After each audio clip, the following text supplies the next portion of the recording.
to this episode of Fuel Talk from Cox Automotive UK. Fuel Talk is a straight talking podcast sharing valuable context around news, expertise, and group business. I'm James Davis, and for this episode, I'm delighted to be chatting about our new quarterly insight digital magazine called AutoFocus. And its editor, I'm delighted to say, is joining us, Philip Nothard, who is Insight and Strategy Director for Cox Automotive International. So welcome, Philip. Hi again, James. How are you? Good, thank you, as I hope you are too. So, excited to be talking about yet another in Cox Automotive's catalogue of insight, yet another new format of insight, which is really great. It's a great read, and I would say at the outset, congratulations. It's fantastic in terms of its format and its content. But obviously, for anyone tuned in as our audience, we're talking about something they may not have seen. So can you give us a background to AutoFocus? Yeah, sure. So I think the idea is, as you say, it's a new digital magazine.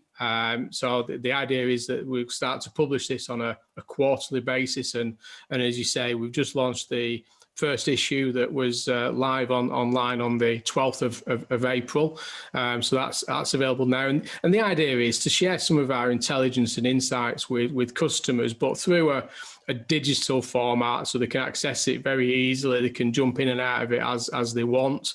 It's easily shareable and easily accessible is the main thing. And the idea is that it builds on as you've seen, the annual insight report that we'll be doing again this year, which will be our fourth year of the annual insight report, but on a more regular basis. So we have regular market trackers and outputs, mid-month reviews, as we've talked about previously, but bringing this all together in more of a here and now format. So, the insight report is all about that bigger trends, looking in stargazing into the future, that sort of that long distance view of the market. And this is more about, what's happening now, what's happened in, for example, the first quarter, and what to expect for the next quarter is the idea of that. And again, we've teamed up with other people within the sector. So we've got content from the NFTA, the National Franchise Dealer Association, and again, Grant Thornton, and they're looking at franchise dealer market and mergers and acquisitions through Grant Thornton there. So really looking at those sectors as well. That's great. So from the digital magazine, 5 key topics, as you say, they're really relevant to our customers and the industry right now. As we record this, it's the week in which long-awaited the English and Welsh dealers have been able to reopen their showrooms, and obviously a week after, our Scottish dealers have done the same. Yeah.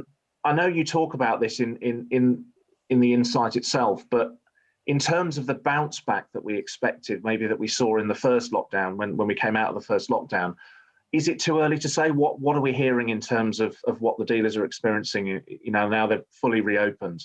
Yeah, as you say there, we've got the 5 topics: the new used market and the 2 from the NFT and Grant Thornton, and then looking at the EV sector. But again, like you say, that the dealers are now open, the activity has started, albeit it is different this year in terms of this third lockdown.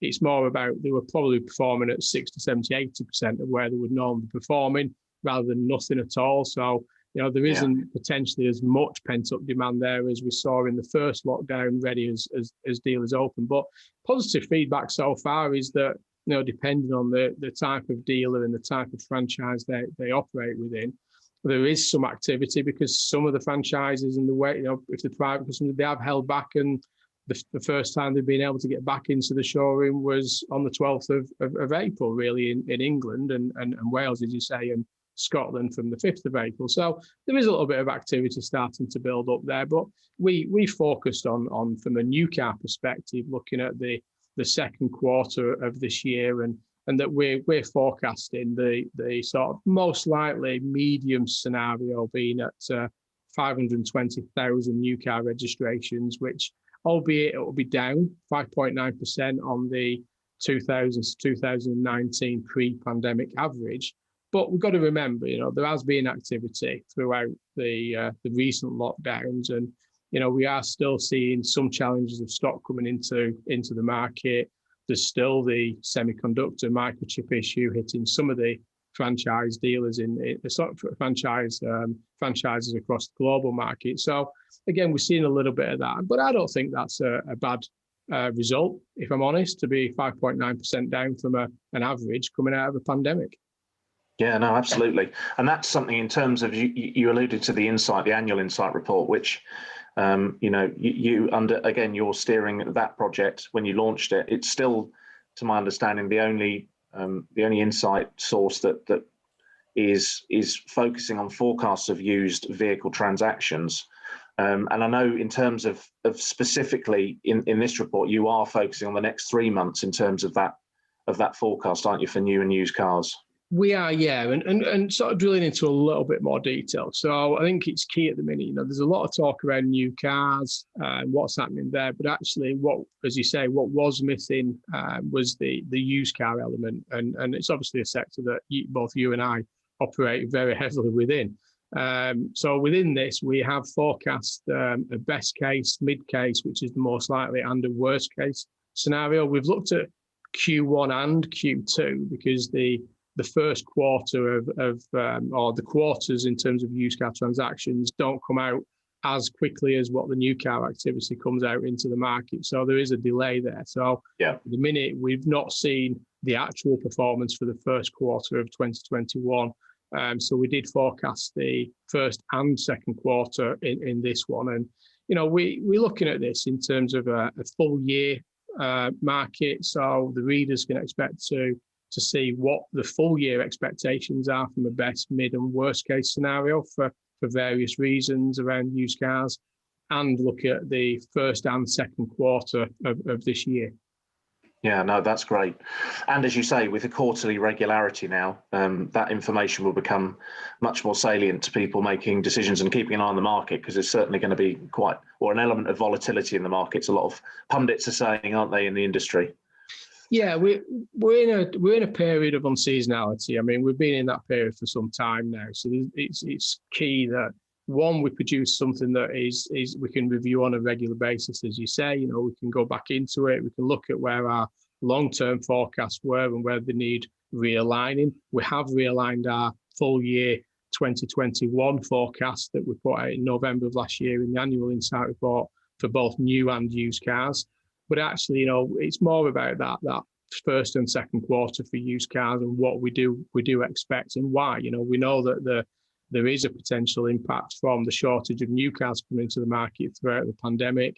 That will inevitably have an impact on the used car supply coming into the sector.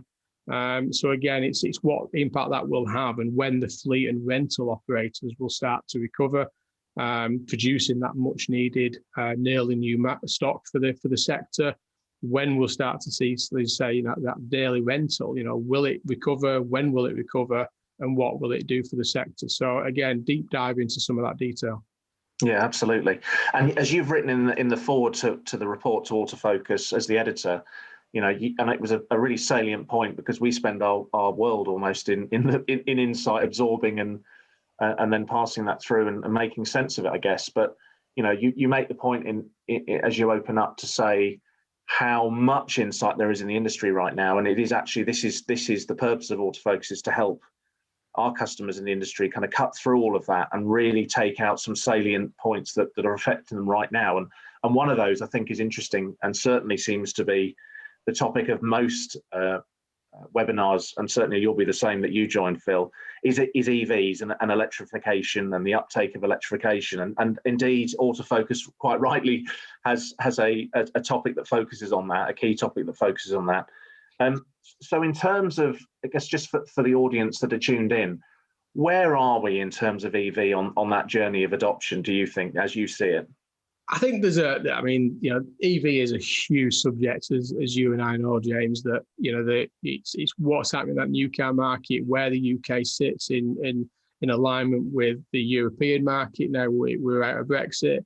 And what that sits like with the new Biden administration over in the US. And then, in terms of supply into the UK, the infrastructure and charging support within the UK. And there's a lot of questions around that. And as we've reduced our grant in the UK this week, the European market have increased and put a grant in place to support EV growth. So there's a lot going on. And I think what we were keen to start talking about in this report, in the AutoFocus report, was really, what does the landscape look like? What are some of the things that are happening? Where are we in terms of roadside charging, home charging, that whole infrastructure? And more importantly, what does that mean for the used car market? I mean, me and you could spend hours talking about this, couldn't we, James, really? I mean, it's, everything's going on in the new car market, but we've got 36, 37, 38 million in terms of including vans as LCV products as well in the used car market. And at some point, all this volume coming in at the front end through new comes into the used. And there isn't a great deal going on at the minute in the used car from a government perspective to help drivers and adoption of EVs. Yeah, no, absolutely. And I think it's worth saying just at this point, as we've talked about this great digital magazine, where can our audience find it? So for anybody that's tuned in that we've teased and given enough information to want to go and find the report, it's dead easy on Cox Automotive's website, which is www.coxauto.co.uk. And that can then be found from the homepage on the fuel content hub page. So that's exactly where people can download it. It's for free, it's accessible, and certainly for me, we've said it's quarterly, Phil. So just to finish off, appreciate time's precious. You're going to be asking about the next one now, aren't you? I was just about to ask you. So just for the audience, what's next? What can you talked about the annual insight report. So what's next in terms of when the audience can expect to see the next? Yeah, so the plan is, I mean, in terms of insight, we put regular from mid-month reviews, market trackers for cars and LCV out into the market. The annual insight report is a bigger read, it's a bigger report, bigger deep dive. The kind of report that has a long shelf life and you can jump in and out of it over time. So that would be due at the end of half year point this year. We'll start working on that shortly. For the AutoFocus, yes, already starting to think about what's next. We'll certainly be looking at the new and used market from what's happening in the second quarter and what to expect in the third quarter, looking at cars and LCV for that. Looking at an area in terms of acquisitions and mergers and the market that Grant Thornton look at. And EV is a topic that we'll be deep diving again into a little bit more detail into as well in it. So you do expect that. It will be out in July. We aim to get it out in the first sort of 10 working days of following the end of a quarter. So expect to see the issue 2 of the AutoFocus in the first working days of July. Fantastic. And for anybody that doesn't follow you on social media, I would ask the question, why? But obviously it is shared on social media as well as available on our website. So through Cox Automotive channels, as well as Philip's personal channel, you'll be able to find that. So Phil, thanks again for your time. Really appreciate that. To our audience, thank you for tuning in. Hope you found the content interesting and informative and valuable. And if so, and you did, please give us a like and a thumbs up. As always, if there's anything else you'd like us to focus on, and there are a number of subjects that are close to people's heart, please just send a message via Cox Automotive UK's social media profiles, and we'll happily pick that up in a future episode of Fuel Talk. So thank you for tuning in and stay safe.